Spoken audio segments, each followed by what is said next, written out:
Very cool. Hello and welcome to Healing Conversations with Anna. I have a fabulous guest with me today, Casey from Cup of Casey. And Casey is working with women in general, right? Women in general, working through so many layers and helping them to be their best version. So today I'd like to introduce Casey and have her tell us a little bit about herself. Well, thank you so much for having me, Anna. I'm so excited to be here. This is truly my love language. Filling up women, it fills me up. Yes. So I'm so excited to join you. And like I always say, for the people that hear the message and it resonates with them, that's why I show up. That's why I share this kind of stuff, because I deeply love working with women, but also with teens. I do a lot of work in our schools and our community. And so it's not limited to just women, but they are kind of my go-to. I am an eating psychology, health and life coach. I've been practicing for almost 7 years now, but what we'll dive into is, as much as getting the certification and the credentials was nice, really all of my work comes from my plethora of experience of living and struggling all through the challenges and trials and tribulations of body image and weight issues and disordered eating and eating disorders. That's where my passion truly comes from. So passionate about that. And in this society, in this world we live in right now, really needed, right? There's so many mixed signals and messages and about everything, food, body, you name it, everything. So it is such a much needed, niche. And I think women in general are feeling that they need support with this. So can you tell us a little bit about your history, really? Like you just said, that how you kind of are walking the walk, you've walked the walk, and now you're here to assist people in their walk. So you could share that.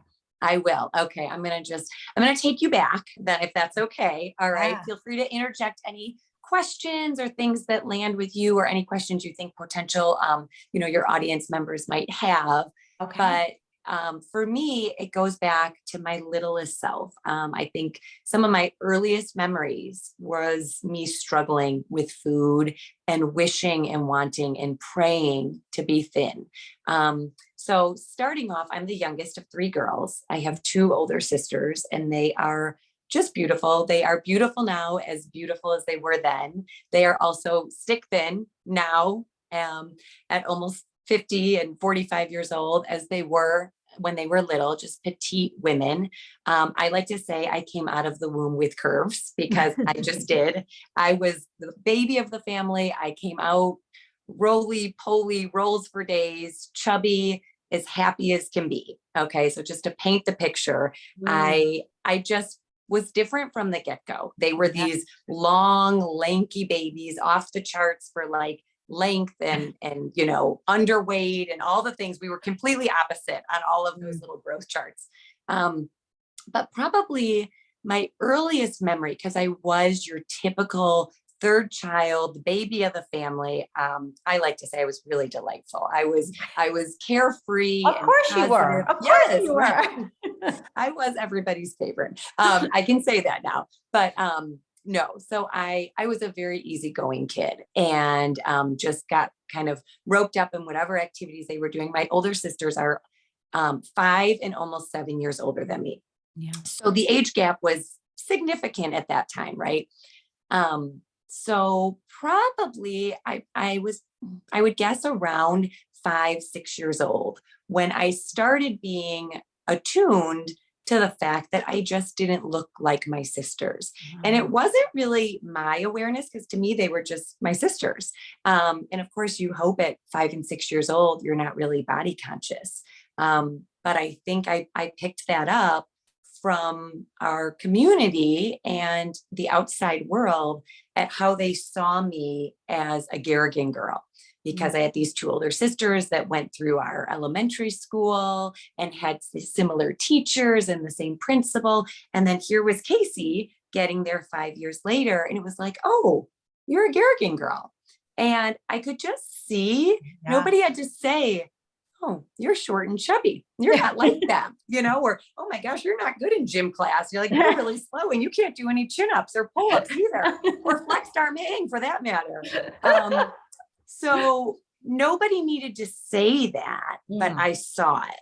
I saw it in their disposition. I just saw it. And, you'd get those comments from the well-meaning family that we all have that would just sometimes say, oh, you have such a pretty face. And, oh, and it just, what I heard was, oh, if you could just thin out your body, you'd really be a beautiful girl, So that started really young. And I also, God bless them, but I had grandparents that I think just different generational things, what you say. And the language was, don't eat that. Don't have another dessert. So really at 5 and 6 years old, I was being told very early on, no more cookies for you. They can have some, or them pushing the food to my sisters and fill up. And did you eat enough? And nobody was worried about me eating enough. So, poor little Casey. you internalize that, right? Yeah. And so at a really young age, I remember being very aware of my body and my size. And I was reflecting just recently, I had this really painful experience in 2nd grade. And it's interesting because I've been sharing my story and about me for a long time. And this one had just kind of surfaced. It's interesting how pain and trauma kind of does that. But in 2nd grade, I had a teacher, Miss Lang, and she was a rough one. My older sister had her too. But I remember starting the school year, like all new kids, like with my new outfits and all the things, and excited. And she had us writing about an All About Me paper, where you put your favorite sport or your favorite activity and your favorite movie. So, there was a spot for height and weight. And I know, right? I know, seriously.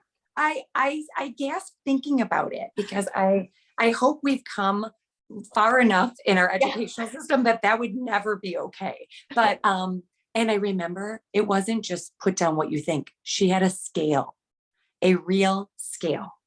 I mean, and so I was all of 87 pounds in 2nd grade, the largest in my class. I remember that this little All About Me picture that I was supposed to color with pride didn't just go up in the classroom. It went up in the 2nd and 3rd grade hallway. And I just remember it was up for months and months. And it was just a constant reminder, whether, other kids saw it, and the kids did see it and say horribly mean things, but eventually that died down. And then it was just, for me, it was such a daily reminder. And it was so painful that, like, even my insecurity has now infiltrated my safe space of school. So needless to say, my every 11/11 wish, every birthday wish, every prayer at night was to be thin, was to be skinny like my sisters. And it really didn't stop me from being the positive, optimistic person and kid that I was. But I always felt like if I could just be skinny like them, then I'd have it all. Then I'd really be like so happy. So fast forward a little while of, making the birthday wishes and trying different diets. I mean, the diet started so young. I grew up in the Entenmann's fat-free era of Snackwell, sugar-free vanilla wafer cookie thing, right? I can't even imagine. I would not be able to touch those now, but yes, would eat boxes because they were fat-free, right? So definitely was on every diet before the age of 10. And then it got going into the summer of 7th grade. It all started to pick up with some momentum. Here then at that age, I was really wanting to be liked and noticed by boys. My friend group just all had a different body style. It's when Abercrombie and Fitch was super big. And when I say super big, I was just going to say super big by zeros and twos, and the double zero, like have a zero. Yes. Yes. I was left in the really big khaki corduroy pants that they still had in like size 14.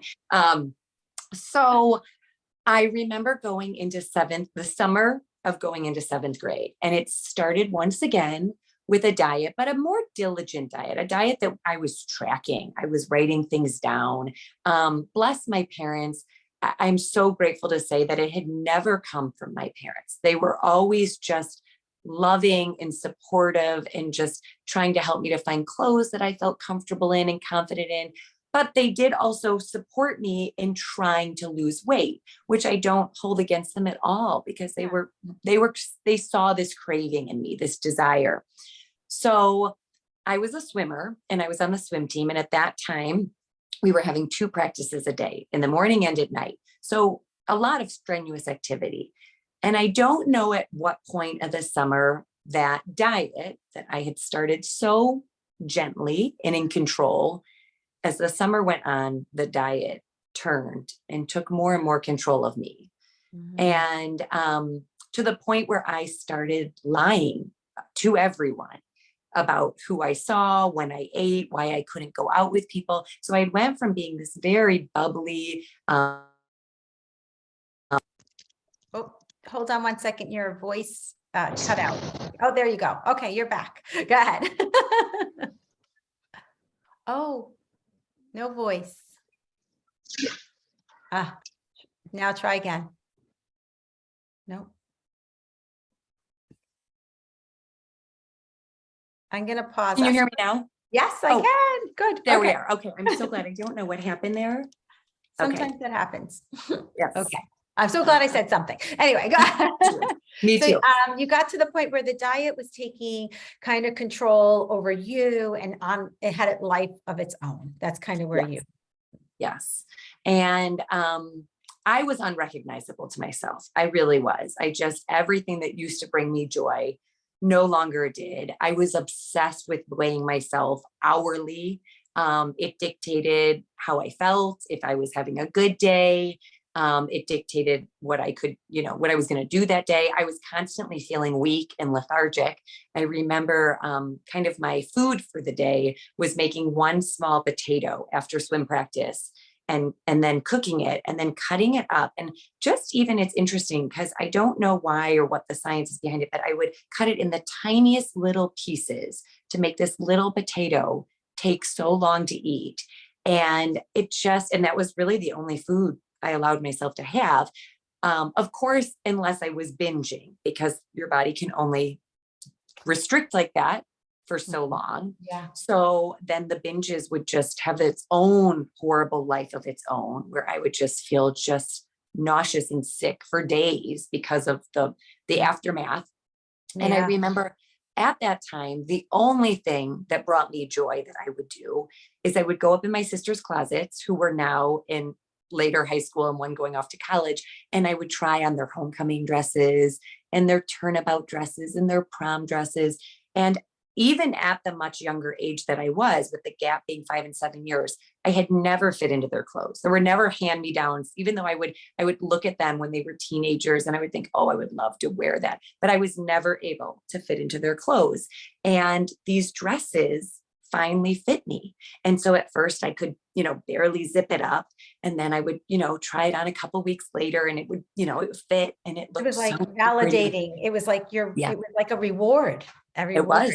Oh, it's exactly. My Friday nights, I wouldn't be going out with my friends because they were going to, all the little fast food restaurants and having ice cream, but I would go and try on the dresses.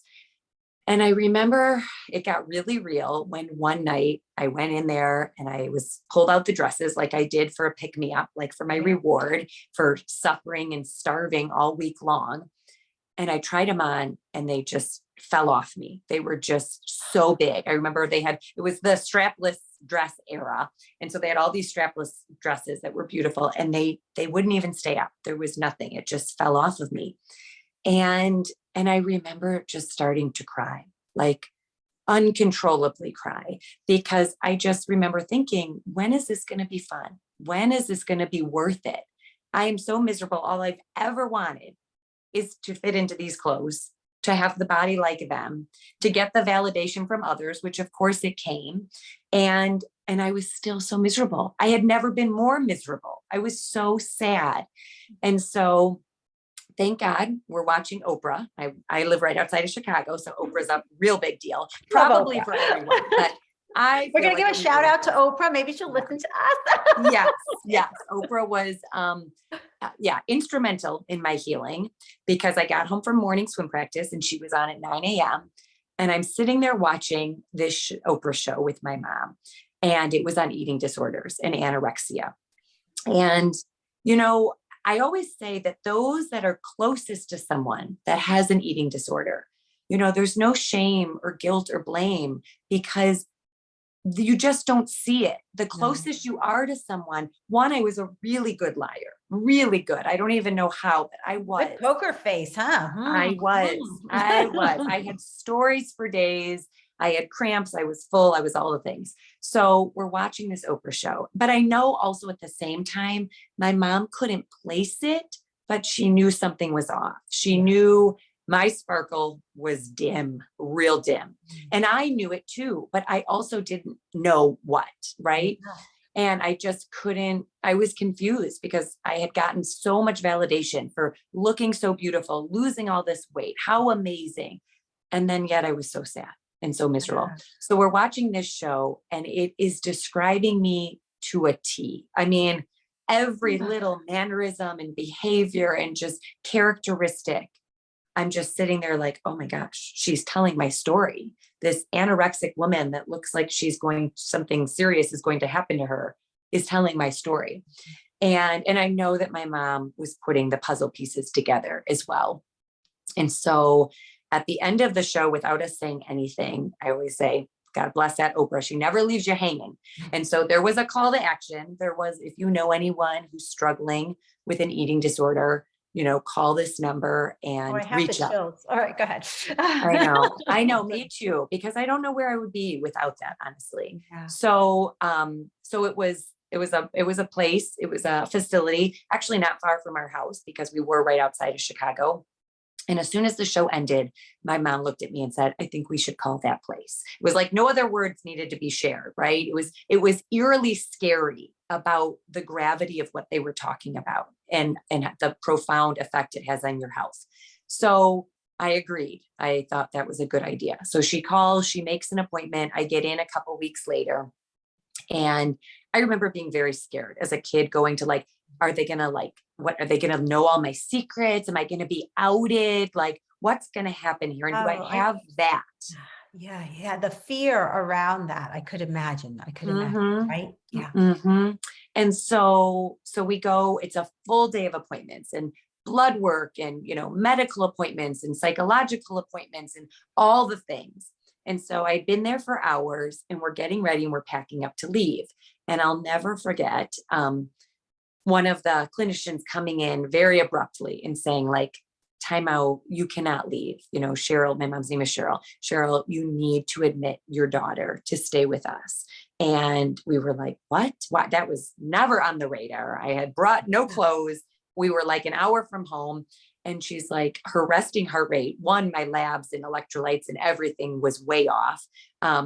But my resting heart rate was below 45. It was 37, 38 beats per minute. Yeah. And so they said she could have a heart attack walking up the stairs. This is completely unsafe to let you leave our facility. And so she has to be admitted. And I remember breaking down in tears. I mean, I could get emotional just thinking about it now. It was so scary. It was so scary. My mom was so scared. That was never on the plan. That was not part of the Oprah show. Nobody had talked about what happens when you go for recovery. So, but we really didn't feel like we had a choice either. I mean, it was what she was talking about was very serious. And now being a mom myself and taking my health so seriously, I can imagine how scary that was. Yeah. So I was admitted, I think, for just right around 2 weeks. And it was a horrific 2 weeks. There was no phone calls. There was obviously no cell phones. There was no talking with the outside world. People were with me at all hours, because some people had bulimia, which is another very, very serious illness. And so people would follow me to the bathroom. People were with me, watching me, forcing me to eat every morsel of food, which at that stage and age was my biggest fear of gaining weight, getting fat, all this hard work, all this pain and agony to get to where I was, to now feel like I'm bloating and I'm getting bigger. And, that test, I would always be putting my Oh yeah, the finger. West one, like, yeah. Oh, and of course that didn't have the gap it used to have. So me being in that place, I wish I could say that's when healing started. It didn't. There was a lot of trauma actually in that place. But what it did is it opened the door for the healing. And so I was in there for 2 weeks. I came out right before the start of my 8th grade year. And I was just reeling in emotion. And I was so happy to get out of there, but far from healed. Yeah. And I'm, it's interesting because it's like, you're a baby, you're 7th grade, you're still like it, from a parental point of view now, like you said, but even from your being little girl point, you're a little girl dealing with all of this stuff. Oh, really emotional, really emotional. It is. And it is, just to put in there, which is why I feel so strongly about helping teens. And I love to show up and give back to our communities and our schools and work with teens, because I know that age. And yes, I hear it and I think, oh my gosh, this little 7th grade, 8th grade self at 13 years old.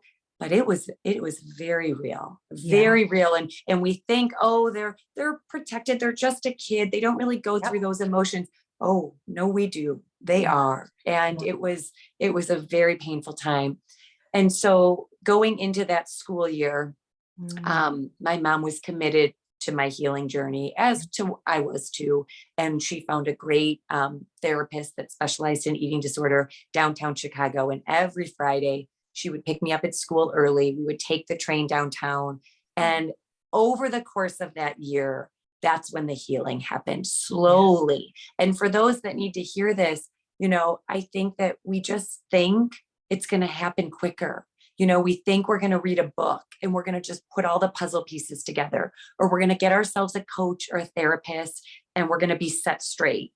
But it isn't how it works. And there was so many years of layers that added to where I was at, and this very sick disease that I was carrying with me, that it took a long time to unpack it all.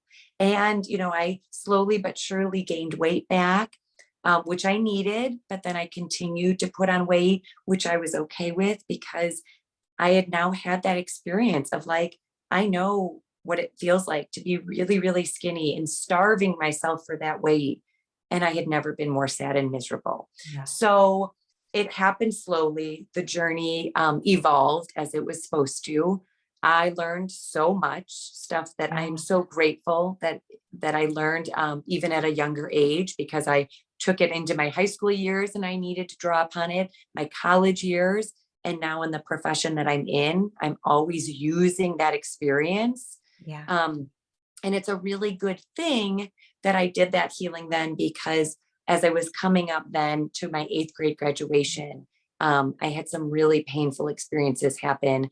I'd lost a really good friend who had committed suicide in that April. And that was just a heavy layer, of course. I mean, no need to explain how heavy that was, but that was the first experience with death and with understanding the gravity of life. And then I lost my dad. He got sick in the end of my 8th grade year in May. And he was a really healthy, tall, thick guy. He would go to Bally's. I don't know if you remember Bally's, or if you guys have Bally's. He was a Bally's guy, and he would work out, 3-4 times a week. He was 45. He got sick with, a little virus. First they thought it was pneumonia.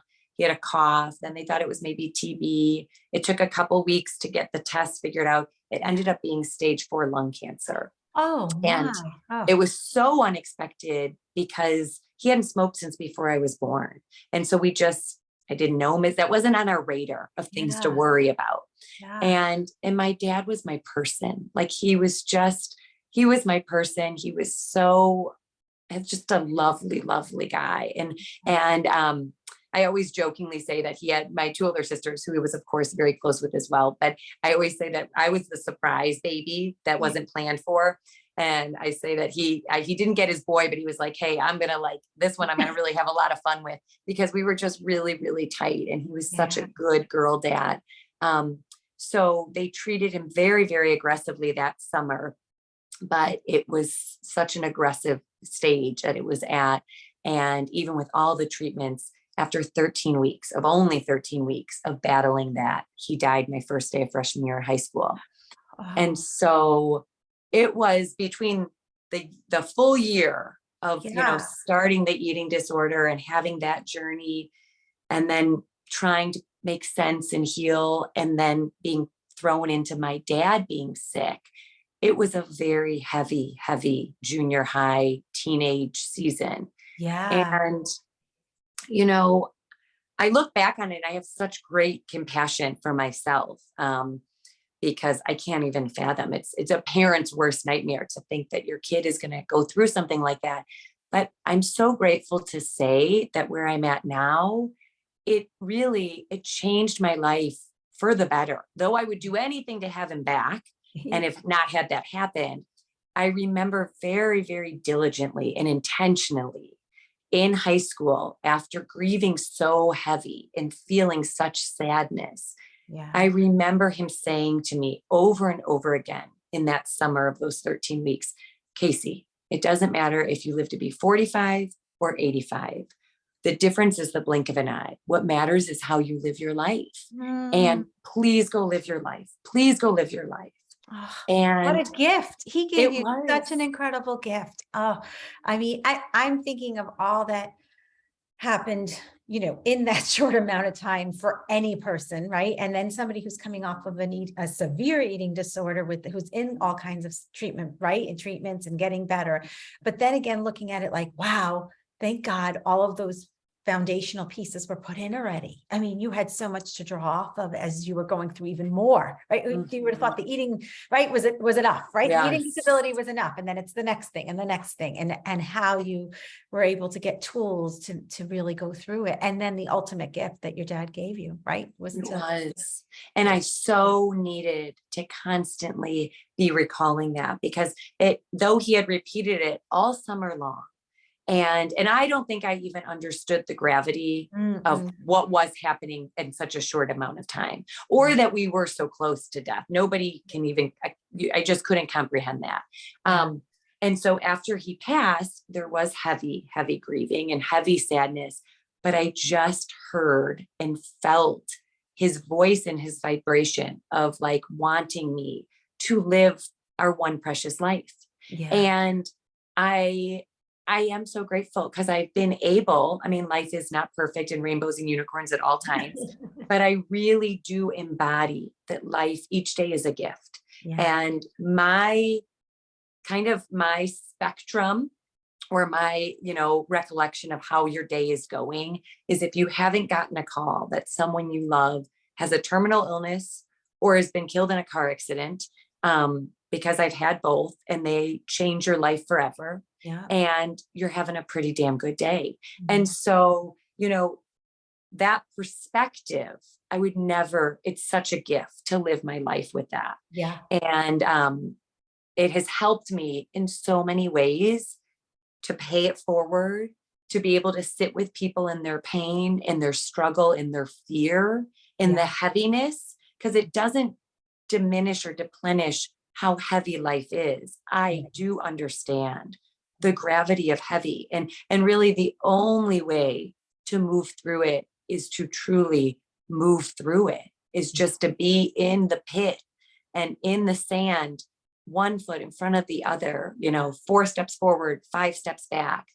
But it's such good perspective on where I'm at, what comes my way, how to navigate this really complicated, hard and heavy life. Because even though somebody might resonate with, one piece or part of this story or none of it, everyone has experienced heavy pain. No one is free. No one is immune of the really hardships. And so it looks different for each person, but it's still the same struggle of life, and how to find your joy and create happiness. One of the biggest things after my dad passed away, I remember thinking, I'll never truly feel happy and light again. Like that piece had just felt like it had died.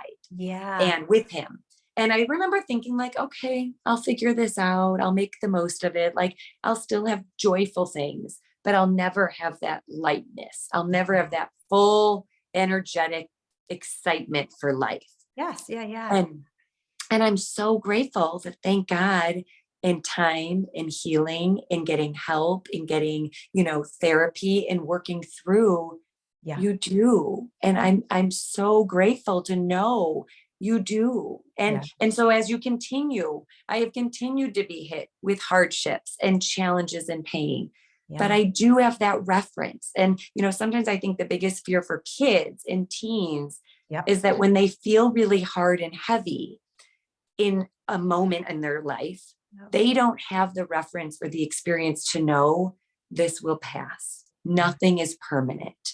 And you will move through this. And I think that's when we can get really fearful and concerned for those we love, because they don't know it. And we need them to trust that you don't stay there. And as someone who thought, well, no, I've just given up that part of, that's just gone with my dad. Yeah. I know how finite it feels, but it really, yeah. yeah. On the other Thank side, you. it's gorgeous. It just takes a while to you got to get through the mucky waters and the yucky stuff to get there, but it is gorgeous and stuff. I just love, one, you're so passionate. Oh my gosh, I love your passion. I can feel it coming in. Your passion. And I can feel even your pain though, the pain behind it all, and the whole journey, and that it was really, really tough, and that you have this compassion and this light for people in it, because I think that that's really what this world needs. We need people to really help people get through those dark times, whatever that dark time looks like. And I think more and more, I know I have daughters, and more I'm hearing about like friends of my kids who were in day programs, or, and I was like, they were like, I had no idea. Like we all feel like, even as parents, that we're suffering alone. And we really, and I feel the more we talk about this and the more we really get it out in the open, and the more parents feel less alone, and the kids will feel less alone, and we can have great conversations and we can move forward. But I really want to applaud you for taking the stigma away from it, and really giving it a life lesson and a beautiful foundation for a long, happy, healthy, loving life full of joy, even when it doesn't feel that way, even when it doesn't. Absolutely. And I'm so grateful, because that is it. It's normalizing this conversation. Because I think, now being a mom of two girls, and I'm so grateful that my mom didn't let her shame of having three daughters, and how does this reflect upon me if I have a daughter with an eating disorder, or she's struggling, or whatever it might be. Like, I understand that we can internalize sometimes that, but we all struggle. And so I do want to normalize that our kids struggle. It is not a reflection on how well, how bad, how what. We're all doing the best we can with what we know. And my mom was absolutely doing the best she could with what she knew. And I still struggled and had great pain and needed extra help. And, and now I look at my own life and my daughter's life, and it's like, the best thing we can do is always be advocating and asking and opening up these conversations. Because yes, as you just said, how many times do you find out after the fact, because nobody likes to talk about it in the rough, in the mud, that holy shit, we're struggling over here, and I'm scared. And I wish we would, because it's like the one normal, it's like the universal language of pain and fear for ourselves, especially for our kids. And they need to know that they're not alone. I hope as many teens as possible can hear my message, so that they can look at me and think, well, she kind of looks like she's got her shit together. Like, I think she must be doing okay. So maybe I should understand that, I'm not the only person, because it feels so lonely.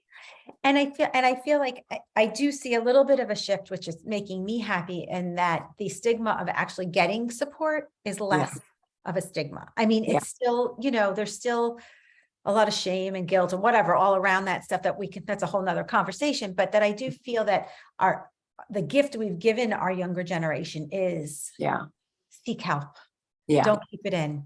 Look, you know what I mean? Like, if you really are struggling, you're not alone. Let's get, and that to me is just priceless. That's Yeah. priceless. So I truly appreciate all of that. I would love two questions coming up. One is, if you were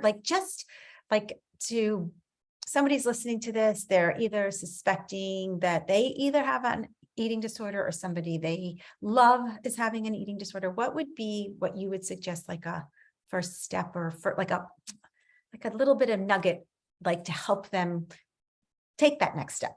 How's that? That great question. So definitely, because sometimes we're not always in a place to receive, and that is key too. Sometimes with friends or loved ones, it takes more than once. It takes kind of the reach outs and the gentle reminders that you're there for them. I would think a start would be is sending this podcast, sending this video, encouraging them to watch it, because when people can see somebody that's struggled themselves and can use the language and the reminders that they struggle with themselves, that can be a huge connector. I know it was for me. I know that I never thought in a million years I needed outside help and didn't know what that would look like until I watched someone saying words and language that I felt. So sending them some video, an article, something to help them to know that they're not alone. Yeah. And also, I think just not thinking that you need to have the answers or the words or the language, just saying, I feel like you might be struggling with something doesn't feel right, your energy seems off, or can you allow me to walk with you on this journey? And knowing so many people shy away from having the conversation because they don't think they're adequate enough to have it, or they don't know where exactly to lead them to. But just having a support is because the person struggling, and I speak firsthand, we don't know either. We don't know what we need. We don't know where to find it. And so having someone to just get in the muddy waters with us and be willing to walk alongside and say, I'm here with you to help figure this out. And is so huge. So not shying away from it because you don't know exactly what to say, I think is really helpful. And, I always say too, delivery is everything. And so when you come to someone with kindness and support and love in your heart, even if they don't hear it the first time, even if they're not open to it round one, it's still keep coming back. Know that they do on some level, they need it and they do appreciate it. Even if it's just planting seeds, you're planting seeds that I'm here for you. And then 2 weeks later, I'm still here for you, and sending them a quote or a story or something. So just not giving up because they're not super receptive round one. Yeah, I think that the real critical piece for me, what I heard in all of that, I mean, all of it was beautiful, is that not going into it with a fixing energy, or I'm gonna make you better energy, but I'm here to support you and hold space for you energy. And I think from a pure love, and here I am. And I also think the second piece is to the planting the seed, because I do think for all of us, even myself included, it takes a few repetitions. Sometimes I'm like, God, my head is really hard. How come I haven't gotten that yet? I have to learn the same lesson over and over again, because it doesn't really sink in, right? So all of that, I can see is really, really important. And I don't know if I'm going to add this, but I'm also thinking, like, the person who's planting the seed may not even be the person who ends up really supporting that person down the road. And that person planting the seed may feel a little like, oh my gosh, I tried to do that. Just remember, every seed is planted. And some of them need a little more time to water. Sometimes they're not ready to grow, right? And that next person who comes along can pick up where you left off, but all of it is essential. So even if you don't feel like you're saying, even if you don't feel like you're doing it, keep trying and trying and trying. So I think that's, and I love that point, because a lot of times what I hear from people is they see something in a cousin or a friend or somebody, and they say, I don't feel close enough. I'm not their closest person. And so to speak to that, planting the seed, and one, you never know who they're going to gravitate to allow to be in that space with them. But sometimes it's planting the seed and it's encouraging them. And then they do seek out somebody that maybe they feel more comfortable with or more closely connected to, but never shy away from putting that out there because you think you're too far removed, or assuming somebody else will get it, because it's so important to realize that sometimes when we're in those heavier, especially something like disordered eating and eating disorders, really the people that are in their tightest circles, they're probably not seeing it. Because Yeah. when you see someone every day and they tell you the story, you're too in it. You're too close to the situation, where so many times it is someone a little more removed that hasn't seen him in 3 months, and they're like, whoa, you Yeah. just feel different. It just feels off. Or, Yeah. and then the last thing too is just for any moms or adult women out here, we hear these things and we instantly think of our kids and our loved ones, because we will do anything. We will go to the ends of the earth to get them the best help. We will pay anything to show up for our kids.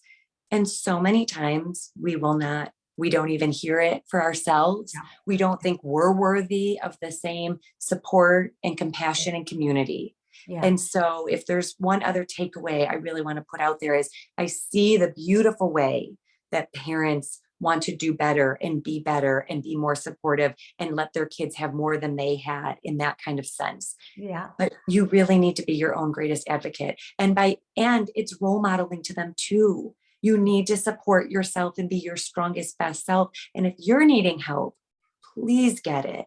Yeah. Please get it. Yeah. But it's like the old adage, like you can't drink from an empty cup, right? So the person who is doing the supporting, and it may also be triggering, right? There may be lots of triggers coming up for the parent about what's going on, and just learning how to process those. So such a really important thing is that having the parents get support as well, right? It's seeing it as not just putting, because as the parent evolves and gets the support and feels stronger, they can even empower their children more.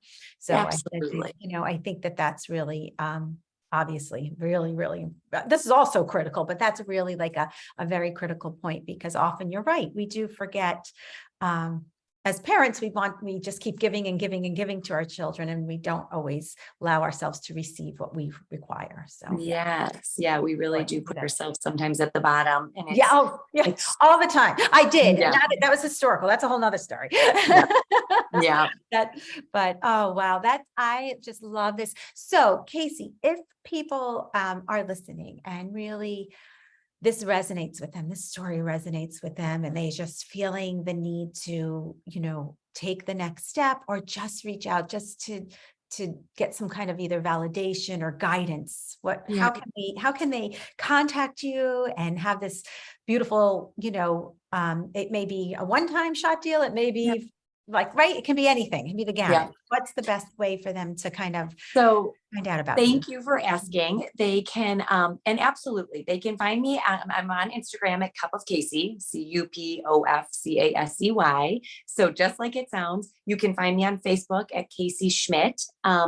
And you can find my link in my bio in both places. They can shoot me an email if they're more comfortable. They can send me a voice message. They can call. And I always offer free 30-minute just discovery calls, because I know there's always a lot of feelings, and that kind of little tiny toe is wet in the water, but the rest of you is just not for sure. And I get that. It's such a first beautiful step, though, whether it's working with me or just kind of understanding where you're at and helping you to be in your space and in your body. That's always my goal. So they can certainly find me. And I'm in the early stages right now of putting a course together, because not everybody wants to work one-on-one. Sometimes it's not feasible to have, always the clients at the same time. So I think a course is, I'm really excited about having this come out in the new year. So that's going to be great. So even just putting your name on that list and getting in the know when that is ready to launch could be really helpful for some. Yeah, that would be great. So before we part, if you have any last words that you'd like to share, or you feel like You've really summed it up already. You let us know if there's anything, any little nugget that you'd like to share that we haven't covered, or anything Well, I else. guess I would just like to say, first of all, if you've listened this long, thank you Yeah, so much. And I thank you. think Right. that I appreciate it, but more so, I always say, like, I thank you for showing up and listening, but really, you should be thanking yourself for showing up. And if you've been with us this whole time, it is just such a gift to your body, mind, and soul. And just to remind you that life is hard, that we are all in challenges. And, I like to say we're always either coming into a storm or coming out of a storm. And that is just the circadian rhythm that I have found with life. But you really can still walk with joy and happiness and pleasure and excitement for life, even in the midst of pain. And I think it's really good to remember that, because sometimes we wait for this lighter, brighter season, like, oh, when I feel better about this, or when I get my shit together about this, Yeah. then I'm going to allow and receive.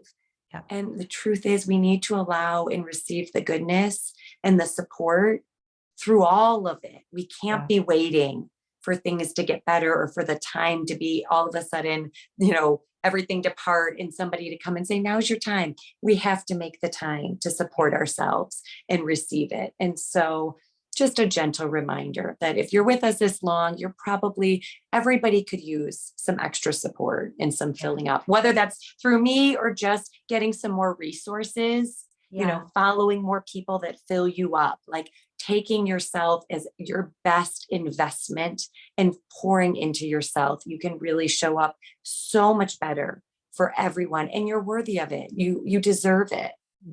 That's the big message, right? We're all worthy, right? We're all worthy, and our needs matter, and all of those pieces. And so from our little girls all the way up until our grandmothers, everyone's needs matter and everyone is worthy. So to share, I think that's like a beautiful message. And so no matter what everyone is going through, again, I'm with Casey. Thank you for listening for this long, and thank you for tuning into us. I just want to say I'm really feeling this heart of gratitude for bringing light to this issue and taking the stigma away, and also kind of being a beacon of light in this.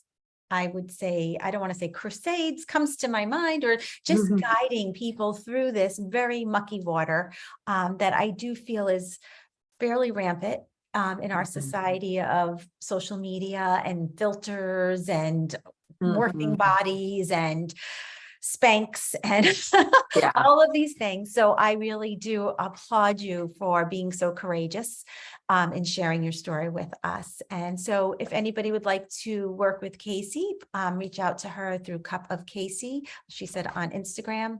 Facebook is Casey Schmidt. Is with a T, right? Schmidt? Yep. Okay, Yep. making sure. And my website is linked in my Cup of Casey. So you can also kind of contact me. Find her there. And really, if you even just have this little tiny, like, ooh, this touched a nerve, just reach out. You'll never know what's underneath it all. And it's all beautiful. Like she said, layers and layers of things that come apart, but at your core, you're a beautiful soul. So just don't hesitate. So thank you, Casey, so much. I greatly appreciate it. And thank you, audience, for coming to listen to Healing Conversations with Anna. You can find me at Shift Your Gaze 2 on Instagram, or Shift Your Gaze on Facebook. Thank you. Have a great day, everyone. Thank you so much. Bye.